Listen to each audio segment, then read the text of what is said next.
ધોરણ 8 વિષય ગણિત વિજ્ઞાન. હવે જો આપણે લાસ્ટ ટાઈમ આ કોષ્ટક સુધી પહોંચ્યા હતા, જે કૃત્રિમ ખાતર અને કુદરતી ખાતર વચ્ચેનો તફાવત. બરાબર, આ ખાસ ધ્યાન રાખવું. ક્યારેક આ વસ્તુ તમને તફાવત સ્વરૂપે જે છે પ્રશ્નમાં પણ પૂછી લે, એટલે એના ઉપર નજર રાખવી ખાસ. બીજો,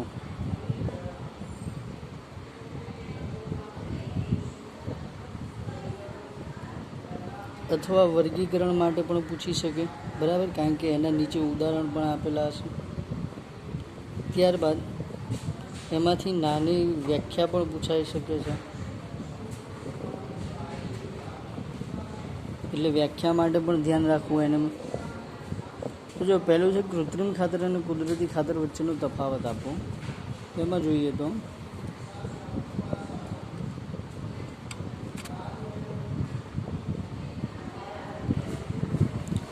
જો પહેલો પોઈન્ટ છે કૃત્રિમ ખાતરમાં. કૃત્રિમ ખાતર એક માનવ સર્જિત અથવા માનવ નિર્મિત પણ કહી શકાય અકાર્બનિક ક્ષાર છે. કૃત્રિમ ખાતરની વ્યાખ્યા જે કરેલી છે કે માનવ નિર્મિત, મતલબ એ કુદરતી રીતે બનતું નથી. બરાબર, કુદરતી રીતે નથી બનતું, મતલબ માણસ દ્વારા બનાવવામાં આવે છે. બીજું છે કુદરતી ખાતર. સામે પહેલો પોઈન્ટ, તો કુદરતી ખાતર એક પ્રાકૃતિક પદાર્થ છે જે છાણ તેમજ વનસ્પતિના અવક્ષેપના વિઘટનથી પ્રાપ્ત થાય છે. હવે જો કુદરતી ખાતર જે છે પ્રાકૃતિક પદાર્થ છે, મતલબ એ માનવ નિર્મિત પદાર્થ નથી. બરાબર, તો પ્રાકૃતિક પદાર્થમાં શું આવ્યું તો કે છાણ તેમજ વનસ્પતિના અવશેષો જે છે એના કોહવાણથી એવું એ બનતું હોય છે. બીજું છે કૃત્રિમ ખાતર છે કારખાનામાં નિર્માણ પામે છે. કૃત્રિમ ખાતર જે બનાવવામાં આવે કારખાનામાં બનતું હોય છે, જ્યારે કુદરતી ખાતર જે છે ખેતરમાં બનાવવામાં આવે. કૃત્રિમ ખાતરથી જમીનને સેન્દ્રિય પદાર્થો પ્રાપ્ત થાય છે. જો કૃત્રિમ ખાતર પદાર્થો પ્રાપ્ત થતા નથી હોય, મતલબ કૃત્રિમ ખાતર વાપરીએ આપણે સેન્દ્રિય પદાર્થોનો અર્થ થાય કાર્બનિક પદાર્થો, મતલબ કાર્બન ધરાવતા પદાર્થો. દરેક કૃત્રિમ ખાતરમાં એ પદાર્થો ભળતા નથી જમીનમાં. જ્યારે કુદરતી ખાતર છે એ કુદરતી ખાતર ખેતરમાં બનાવી શકાય છે. એટલા માટે કુદરતી ખાતરથી જમીનને ભરપૂર માત્રામાં સેન્દ્રિય પદાર્થો, મતલબ સડતા કાર્બનિક પદાર્થો પ્રાપ્ત થાય છે. આ કાર્બનિક પદાર્થો શું કરે? જમીનની ફળદ્રુપતામાં વધારો કરે. બરાબર, પછી જે કૃત્રિમ ખાતરમાં વનસ્પતિ માટે જરૂરી પોષક દ્રવ્યો જેવા કે નાઇટ્રોજન, ફોસ્ફરસ અને પોટેશિયમ ભરપૂર માત્રામાં હોય છે. જો કૃત્રિમ ખાતરની અંદર શું હોય તો વનસ્પતિને જે પદાર્થોની જરૂર હોય વૃદ્ધિ માટે, બરાબર, વૃદ્ધિનો અર્થ એનો ઊંચું વધવા માટે. ત્યાર પછી માની લઈએ કે બીજો પોઈન્ટ આપણે એમાં લઈએ તો વધારે પડતા ફળ આવે, પછી વધારે પડતું એમાં જોવા જઈએ તો આપણે પાણી કે એનો ઉપયોગ ના કરવો પડે, ખાતર કે એનો ઉપયોગ ના કરવો પડે. એટલા માટે શું હોય, અમુક પદાર્થો, જો પાણી શા માટે કીધું? પાણી એટલા માટે કીધું, પાણીમાં પણ અમુક પ્રકારના ક્ષાર દ્રાવ્ય હોય છે. બરાબર, તો કૃત્રિમ ખાતર વનસ્પતિ માટે જરૂરી પોષક દ્રવ્યો જેવા કે નાઇટ્રોજન, ફોસ્ફરસ અને પોટેશિયમ ભરપૂર માત્રામાં હોય, એટલે ભરપૂર માત્રામાં એ આપે છે. જ્યારે કુદરતી ખાતર છે એના વનસ્પતિ માટે જરૂરી પોષક દ્રવ્યો તુલનાત્મક રીતે, મતલબ કૃત્રિમ ખાતર કરતાં આમાં ઓછા હોય છે કુદરતી ખાતરમાં.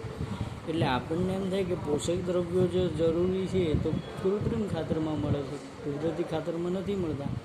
તો પણ આપણે એનો ઉપયોગ વધારે ન કરવો જોઈએ, કારણ કે કૃત્રિમ ખાતર જે છે એ રાસાયણિક પદાર્થ છે, અને રાસાયણિક પદાર્થ છે એ હંમેશા પ્રદૂષણ ફેલાવે જ. જ્યારે કુદરતી ખાતરમાં પ્રદૂષણ ફેલાય નહીં, બરાબર. એટલે કુદરતી ખાતર છે એ પ્રદૂષણ ના ફેલાવે, જ્યારે કૃત્રિમ ખાતર છે પ્રદૂષણ ફેલાવે છે. ત્યાર પછી કોષ્ટકમાં 1.1 એટલે આ જે ઉપર કોષ્ટક હતું, બરાબર, એમાં કૃત્રિમ ખાતર અને કુદરતી ખાતર વચ્ચેનો દર્શાવવામાં આવ્યો છે. કુદરતી ખાતરના જે ફાયદા છે પહેલાં તો એને જોઈએ. તો આનો પ્રશ્ન તમને એવું પણ પૂછી શકે કે જમીનમાં આપણે શા માટે કુદરતી ખાતર ભેળવવું જોઈએ, કારણ આપો. અથવા કુદરતી ખાતરથી જમીનને કયા ફાયદા થાય છે, બરાબર, તેના વિશે સમજાવો. તો પહેલો પોઈન્ટ છે કે જૈવિક ખાતર ને કૃત્રિમ ખાતરની તુલનામાં વધારે સારું ગણવામાં આવે છે, બરાબર. એટલે જૈવિક ખાતર એટલે કે આ કુદરતી ખાતર જે છે એને કૃત્રિમ ખાતરની તુલનામાં વધારે સારું ગણાય છે. જેના મુખ્ય કારણ છે, પહેલું છે કે તેનાથી જમીનની જળ ધારણ ક્ષમતામાં વધારો થાય છે, મતલબ જમીનમાં વધારે પડતો ભેજ રહી શકે છે, લાંબા સમય સુધી ભેજ રહે, બરાબર. બીજું છે તેનાથી જમીન છિદ્રાળુ થઈ જાય છે, જેનાથી વાયુ વિનિમયમાં સરળતા પ્રાપ્ત થાય. હવે જો જમીન છિદ્રાળુ થાય છે મતલબ જમીનની અંદર ઓક્સિજન અને કાર્બન ડાયોક્સાઇડની જે આપલે છે સરળતાથી થઈ શકે છે, બરાબર. પછી તે ફાયદાકારક સૂક્ષ્મજીવોમાં વધારો કરે છે. હવે જો ફાયદાકારક સૂક્ષ્મજીવો જે હોય, બરાબર, મતલબ અહીંયા આગળ જોવા જઈએ તો ફાયદાકારક સૂક્ષ્મજીવોની અંદર આપણે અળસિયા લઈ શકીએ.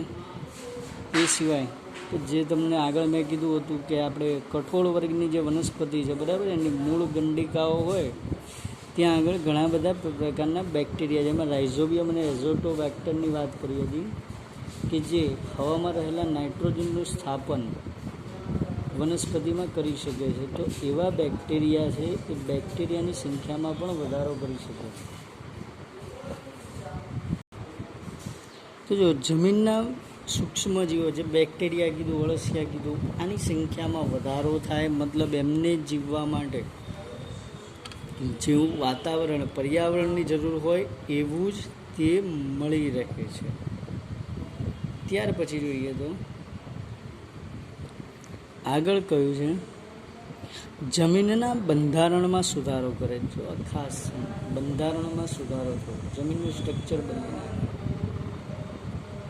કઈ રીતે સુધારો કરે? તો જમીનની ફળદ્રુપતા વધારવા માટે, ફળદ્રુપતા લાંબા સમય સુધી ટકી રહે, બરાબર, એની માટે જરૂરી છે કે એની અંદર કુદરતી ખાતર નાખવામાં આવે. આ થોડા પ્રમાણમાં પોષક દ્રવ્યો આપે છે, વધારે માત્રામાં નહીં આપે, પરંતુ થોડી માત્રામાં આપવા છતાં જમીનનું બંધારણ સુધારે. એટલા માટે કે કૃત્રિમ ખાતર જો આપવામાં આવે છે તો કૃત્રિમ ખાતર દ્વારા જમીનના બંધારણની અંદર, એટલે કે જમીનના જે પણ જમીનનો અંદર ભાગ છે એમાં રાસાયણિક પદાર્થો વધારે ઉમેરાય અને એ રાસાયણિક પદાર્થો જમીનને નુકસાન કરે છે. જ્યારે અહીં આગળ કુદરતી ખાતર નાખીએ ત્યારે કુદરતી રીતે જે પદાર્થો બનેલા છે, બરાબર, અહીંયા માનવ નિર્મિત નથી, એટલે કુદરતી પદાર્થો જમીનમાં ભળવાથી જમીનને નુકસાન નહીં કરે અને એની ભેજ ધારણ ક્ષમતા, બરાબર, એટલે જલ ધારણ ક્ષમતા છે, છિદ્રાળુ કરે, સૂક્ષ્મજીવોને ફાયદો કરે.